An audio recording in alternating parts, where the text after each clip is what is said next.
The best songs often feel like they've been uncovered or found rather than forced. Let's talk about it. So the big idea here is essentially what I consider my sixth law of songwriting, which is to discover the song, don't force it. Michelangelo actually talked about how sculpting is removing the excess to reveal the figure within. So that is suggesting that the figure was already there, he's just discovering it, he's enabling it to come out. In fact, it's really foundational to how I try to write songs in the songwriting process, where usually it starts with music, and then I ask myself, what does this music sound like it already is about? Asking myself not, what would I like this song to be about, but instead asking myself, what does it sound like it already is about, is a seemingly minor switch, but it really can be helpful to make sure that your song sounds cohesive, because it's not that you forced it to be a love song when really it should have been a breakup song, or it should have been a song about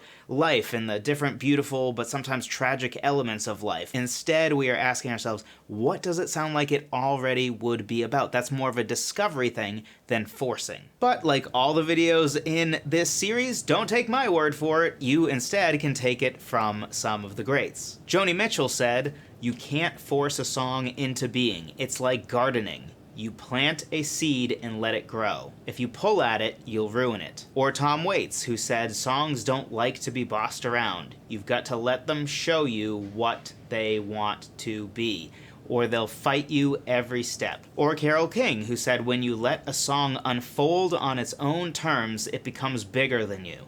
That's when you know you've found something real." Or Matt Bellamy from Muse, who says, "I don't create songs, I let them find me. If I try to force it, it's like chasing a dream that slips away. You have to let it come naturally." Or Benjamin Burnley from one of my favorite artists, Breaking Benjamin, "A riff or a feeling starts it, and I don't rush to finish." So I think the important question to answer here is, how do we actually apply this realistically to our songwriting? And essentially, I think we need to apply it at every step. Let's say you're starting your song by writing a chord progression or a piano riff or a bass line. With all of those things, your next step should not be to say, where do I want to take this song, but instead say, what does this already sound like it would be about? Does the bass line sound like it's some bitter song that sounds like it would be talking about somebody they keep condescending you and you're like, I'm not going to take any more of that? Is that what it sounds like it is? Or does it sound like it's a part of a love song celebrating love after 30 or 40 years of marriage and you're still together and something like that? What does it sound like the music you've written so far is about? And you can also ask that for continuing the music, because let's say you do just have a single bass line. Now you need to ask, okay, this bass line, maybe I think it's the bass line for the verse. It sounds like it would be the bass line for the verse. So there's that discovery again, where you're not trying to force it, you're trying to figure out, what does it sound like it would be the bass line for? Would it be the bass line of the chorus? Does it sound like the bass line of the bridge or the verse or some other song section? And then we need to ask ourselves, where does it sound like it wants to go? If this is the bass line for the verse, and we know it's probably going to go into a pre-chorus or a chorus next, where does it sound like the bass line wants to go? Does it sound like it needs a pre-chorus before a chorus? Where does the bass line feel like the next step is going to be? Because then, based on where that bass line goes in the second part, you may from there figure out, does it sound like it's a chorus bass line, or does it sound like it's a pre-chorus bass line?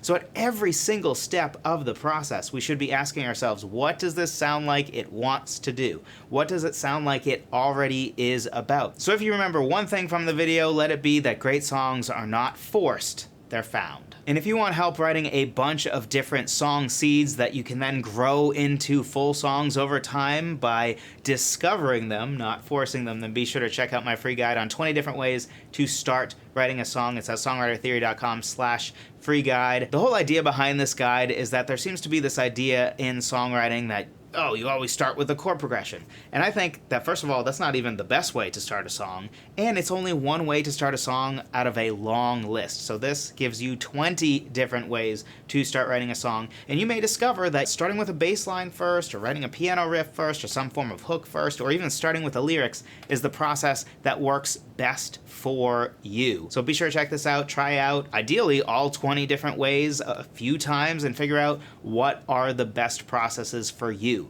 Is it best for you to start with a chord progression, or do you find that you actually write better songs when you start with a bass line more often? So be sure to check it out, songwritertheory.com/free guide. Thanks so much for watching. I appreciate every single one of you.